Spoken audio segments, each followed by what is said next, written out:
Hello, everybody. So my name is Frédéric Degret. I'm the founder of NOAH, which is not the same than the NOAH Conference. It's NOAH ReGen, and it's all about unlocking the blue carbon market. So I had the idea to anticipate such a market 6-7 years ago. And for that reason, we are a bit in advance with among the concurrents on that topic. So some words on NOAH. NOAH is a fast-growing startup. We have now companies in different countries. One of them, which I want to highlight, is the Blue Carbon Lab, which is a French R&D company dedicated to unlock the blue carbon market because it's all about technologies. So it's a deep tech company where with the one we've been investing a lot in remote sensing methodologies to unlock the carbon market, the carbon credit from oceans. So basically, what we do is generating a carbon cascade to help countries achieving their NDCs. We unlock their highest quality and quantity of carbon credits. We trace. So it's a bit the same topic that previously. We trace those carbon credits within a blockchain platform that we have delivered, and we reinvest. We make those countries reinvesting those carbon revenues into their circular economies for the transition.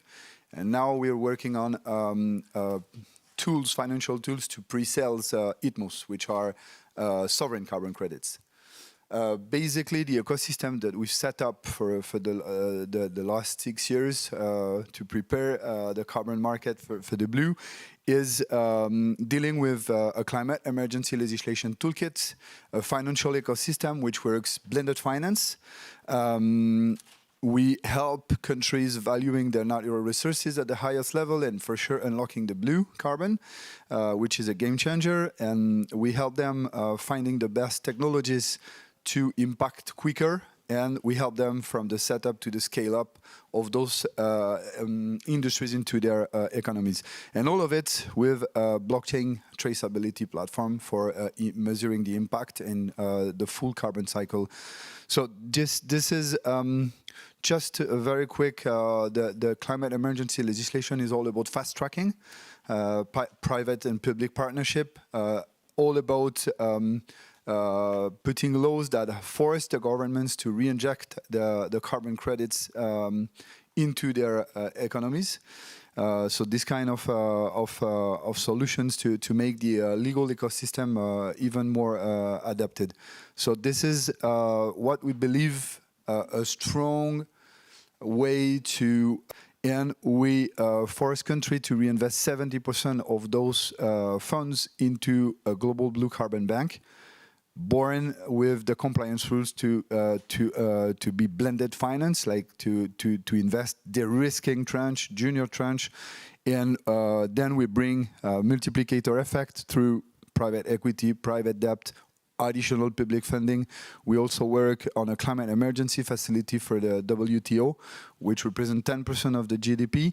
So it's the way we can monetize $1 trillion of carbon credits as junior tranche. So it could be a tool that can raise $100+ trillion back into the economy of the transition. So just an example here of how do we manage the carbon markets with the highest value for countries, as we have developed a technology that now is able to make a measurement of the ocean reference states through satellites imageries, and so we can definitely start to audit what is the ocean state. And then if we go to the ridge, which is somehow connected to the ocean ecosystem, I give you an example here. There is a project of a very intensive plantation of banana with chemical. So this chemical goes to the soil, to the river, and kills the whole ecosystem of the ocean, mangroves and coral. So what we do, we replace the chemical with the climate emergency legislation, and we put like carbon farming, like biochar, just to give an example. So we put back into the soil the carbon, so we can reach carbon credits on top of the economic model of the banana. But on top of it, if we have the ability to audit the state of oceans interconnected, then we can potentially, through the elimination of that sources of pollution, regenerate that oceans and generate 2 or 3 times more carbon credits through the blue. So this is the way we operate this kind of carbon cascade methodology. So to make it global scale, we are setting up an NGO, which is called GOT, Global Ocean Trust Chain, which is a digital platform, so digitalizing the blue value chain at the global scale, building bridges between all of the stakeholders, and operated decentralized governance, here again, blockchain. And yeah, so this is the way to build the bridges and to make the value chain to talk together. Here in this kind of conference, we understand that there's many project leaders that sometimes are doing the same stuff. Nobody talks together. So this is the platform to make it smooth and a great connection and operate it as a service. So basically, this is a digital platform, decentralized governance using a low power consumption blockchain, and coordinating for sure the blue carbon markets. So we have released just before COP our own blockchain platform for traceability. So as the previous people talking were explaining, this is for us a tool for traceability. This is not a crypto, this is just a tool. So it ends up with a QR code that everybody can scan.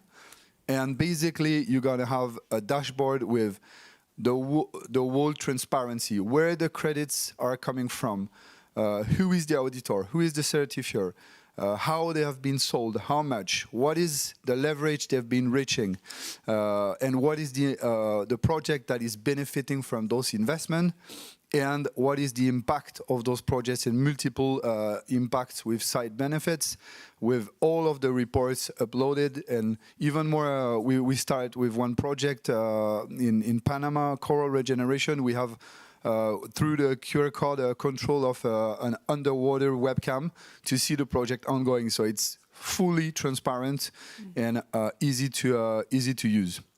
So just to conclude, I showcase a bit of the ecosystem that we have developed is now, we believe, unique for the climate emergency. For that reason, we've been invited by the UN General Assembly to, let's say, present it in front of the head of states during the General Assembly in New York.